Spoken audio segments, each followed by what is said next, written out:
Une année qui commence avec un nouveau film de Quentin Dupieux, à l'avant-première duquel je suis invité, ne peut être qu'une bonne année a priori. Quentin Dupieux revient donc avec Réalité, nouveau long métrage avec Alain Chabat, Jonathan Lambert, qui était d'ailleurs à l'avant-première projection blogueur à laquelle j'étais, un mec très très sympa et très très drôle. Il vaut mieux pour un mec qui fait du one-man show être drôle, mais en tout cas il était super sympa et très drôle, il est très très motivé et très très passionné par son film. On retrouve également Eric Varheim, on retrouve, qui était dans le film d'avant, on retrouve John Eder, on retrouve Kayla Kennedy, la petite jeune fille qui joue Réalité, qui est très très douée. J'ai un peu de mal à parler du film parce que j'essaye trop de rentrer dans le détail et de vous l'expliquer. Il faut surtout pas que j'essaye de vous l'expliquer. Faut juste que je vous en parle et que je vous donne envie d'aller le voir. Parce qu'il faut aller le voir si ce genre de film est votre style. Première chose. La Réalité est un film du style labyrinthe. Labyrinthique, je ne sais pas si labyrinthique existe, donc je dis de style labyrinthe. L'idée c'est que plusieurs personnages vont se croiser et s'entrecroiser au fil de diverses histoires et de divers degrés de réalité. Et vous allez devoir essayer de comprendre à la fin du film quels étaient les liens qui les unissaient et pourquoi tous ces personnages étaient présents dans le film. On a le personnage qui est joué par Alain Chabat, Jason, qui est un cadreur d'émissions de télé qui voudrait réaliser son premier long métrage et qui a écrit son script et qui essaie de le vendre à son ami Bob Marshall, qui est joué par Jonathan Lambert. L'émission de télé qu'il filme est animée par Dennis, qui est joué par John Heder, qui est un des autres acteurs principaux du film. Et autour de tout ça, on a cette petite jeune fille qui s'appelle Réalité, dont le papa, donc à peine 8-7 ans, dont le papa vient de tuer un sanglier à la chasse, cendrier dans les entrailles duquel se trouvait une VHS. Donc forcément, la petite Réalité, ça l'inquiète. La Réalité est très inquiète de voir une VHS sortir des tripes d'un facochère, d'un goût d'un sanglier, je ne sais pas trop quoi. Et elle a très envie de savoir ce qui est sur la cassette, et ce qu'il y a sur la cassette. Et chacun de ces personnages va vivre sa vie jusqu'au moment où le film va décider d'avoir une rupture complète. C'est-à-dire, depuis le début du film, vous allez avoir un peu de mal à vous dire, bon, alors comment ça se passe? Vous allez commencer à créer des liens entre certaines histoires et d'autres, vous allez vous dire, oui, donc celle-ci, elle est comme ça, et celle-ci, elle est comme ça, et elle est vue comme ça, etc. Et à un moment du film, tout va partir en vrille, tout va exploser, et vous allez vraiment devoir reprendre votre interprétation du film depuis le début, tout en appréciant évidemment ce que le film vous montre. Donc si déjà vous avez du mal avec ce genre de film, on pourrait dire que ça se rapproche un petit peu de ce que fait Alain Resnais avec l'année dernière à Marienbad, ou de ce que font David Lynch, de ce que fait David Lynch dans ses films, où comment il s'appelait Richard Kelly qui avait fait Donnie Darko, Southland Tales et The Box. C'est ce genre de film où les clés vous seront pas données telles quelles. D'ailleurs, vous serez même pas sûr que ce sont des clés qu'on vous donne. Et vous allez devoir tout remettre dans l'ordre et tout réinterpréter à votre sauce. Je dirais que peut-être si vous avez du mal avec le style Dupieux, vous aurez plus de chances d'aimer celui-là. Il a retiré sa musique. Il mettait toujours les compositions de Monsieur Oiseau dans ses films. Il trouve que ça personnalise trop son délire et qu'il a peur que les gens restent du coup extérieurs au film. Donc dans ce film-là, il a décidé de remplacer sa musique par une musique de Philip Glass. Ça s'appelle Music with Parts. Donc de la musique en plusieurs parties. Ça fait 1h30. C'est un espèce de truc ultra répétitif qui revient constamment. Philip Glass, c'est un musicien qui faisait de la musique, ça s'appelle comment? C'est la musique contemporaine ou un truc dans ce genre-là, qui fait avec des bruits comme ça. Je suis pas un expert en Philip Glass, mais si vous avez entendu parler de Koyanis Katsi, la trilogie du Katsi qui a été faite, c'est lui qui a composé la musique de Koyanis Katsi, par exemple. Et d'ailleurs, sa musique a servi d'inspiration à la musique de Matrix par la suite.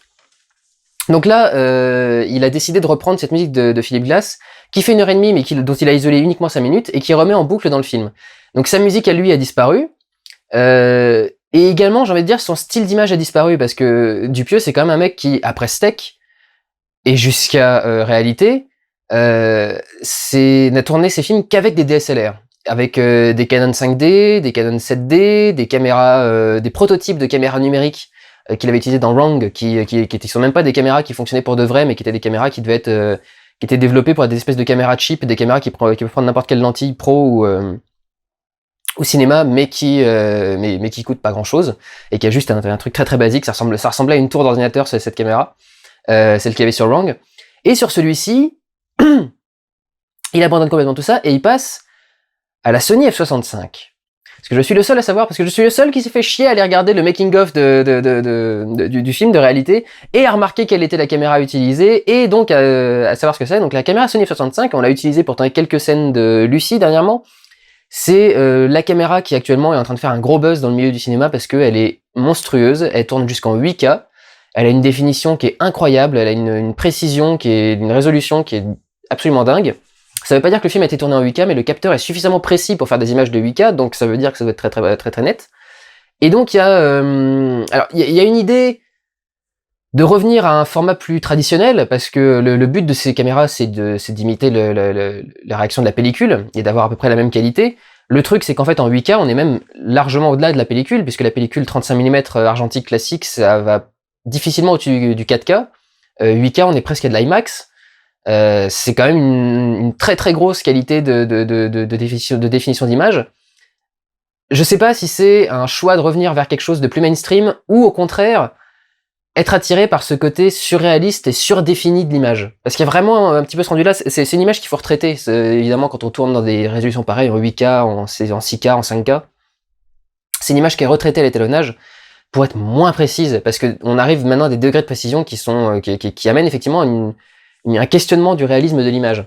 En 8K, on a même l'impression que c'est déjà en profondeur sans avoir des lunettes, par exemple. Donc il y a quelque chose d'assez intéressant, ça devient, c'est presque un peu le film de la maturité pour Dupieux. Je trouve que, là pour le coup ça va être pour moi un petit bémol, c'est que c'est dommage de perdre la patte Dupieux.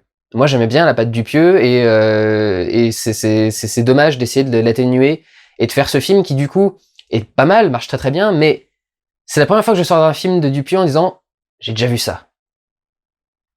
Ça a des relents de beaucoup de films qui ont ce questionnement, de beaucoup de films d'auteurs que j'ai pu voir, ou de réalisateurs un peu barrés comme ça qui aiment bien ce genre de délire de film.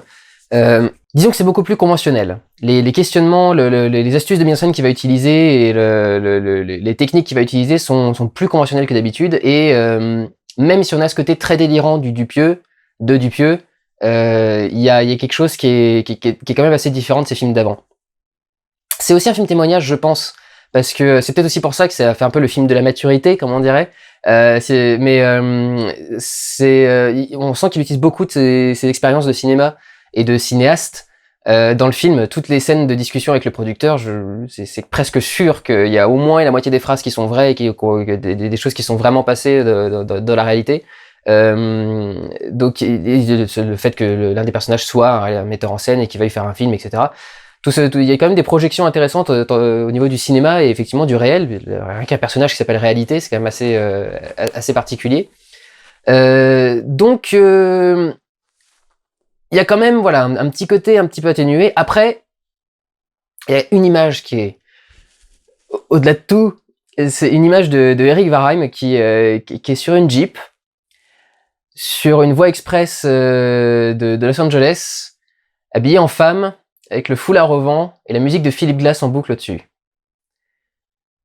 Pour ce genre d'image, Quentin Dupieux restera Dupieux toute à vie. Ouais, c'est vraiment, il y a que lui qui peut créer un truc pareil. C'est d'avoir l'idée de mettre ce mec qui a son léger surpoids, ses cheveux longs un petit peu gras et sa grosse barbe, habillé avec un espèce de tailleur rose et de petites jupettes et le foulard au vent à la Grace Kelly, dans une Jeep militaire marron. Enfin, ça n'a pas de sens, c'est rien qui va ensemble, et ça crée du coup une image qui est, là pour le coup, totalement originale, qui n'a jamais été vue, et qui est grotesque et sublime en même temps.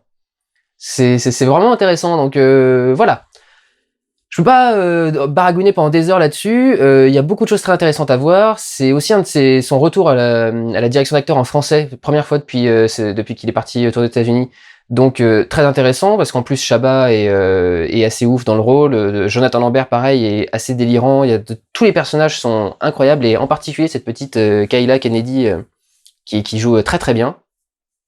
Une expérience à part, mais un petit peu moins à part que d'habitude. C'est plus accessible, cela dit, du coup, si vous avez eu du mal avec cet ancien film, peut-être que celui-ci vous passera un petit peu mieux, mais non, quelque chose d'assez de plus calme, je dirais. Et c'est peut-être pour ça qu'il m'a un petit peu moins marqué que les autres, c'est que je le trouve plus tranquille. Plus tranquille, plus calme, plus serein, un petit peu. Voilà, écoutez, je vais pas rester pendant beaucoup plus longtemps. Prenez soin de vous, allez voir des films. Ciao!